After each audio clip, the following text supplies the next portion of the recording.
பெரம்பலூர் மாவட்டத்தில் இருக்கக்கூடிய அசூருங்கிற கிராமத்தில் 1428வது ஆண்டை சார்ந்த இரண்டாம் தேவராயர் அப்படிங்கிற விஜயநகர காலத்து கல்வெட்டுகள் ஒன்று கண்டெடுக்கிறாங்க. அந்த கல்வெட்டில் அந்த கிராமத்தில் இருக்கக்கூடிய சொக்கநாத சுவாமி திருக்கோயிலை சார்ந்த வலங்கை ஜாதிகள் 98ம் இடங்கை ஜாதிகள் 98ம் உட்பட 5 இதர ஜாதிகள் அப்படின்னு சொல்லிட்டு ஒரு யார் யார் எவ்வளவு வரி கொடுக்கணும் அப்படிங்கிற அந்த தகவல் அதில் இடம்பெற்றிருக்கு. அதில் வலங்கை 98, இடங்கை 98 போக இடையர், கம்மாளர், கைகோளர், செட்டி, பறையர் இப்படிங்கிற சாதிகளும் அவர்கள் விளைச்சல்ல எவ்வளவு வரி கொடுக்கணும் அப்படிங்கிற மாதிரி அந்த கல்வெட்டு இடம்பெற்றிருக்கு. ஸோ கிட்டத்தட்ட 15ஆம் நூற்றாண்டு வரைக்குமே பறையர்கள் நிலத்தோட விளைச்சல் செய்யக்கூடிய அந்த ஒரு வளமான பகுதி, வளமான நிலையில தான் இருந்திருக்காங்க.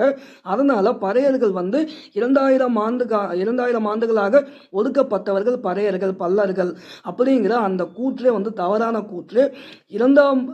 இரண்டாம் தேவராயர் காலம் வரைக்குமே பறையர்கள் நல்ல நிலைமையில இருந்திருக்காங்க.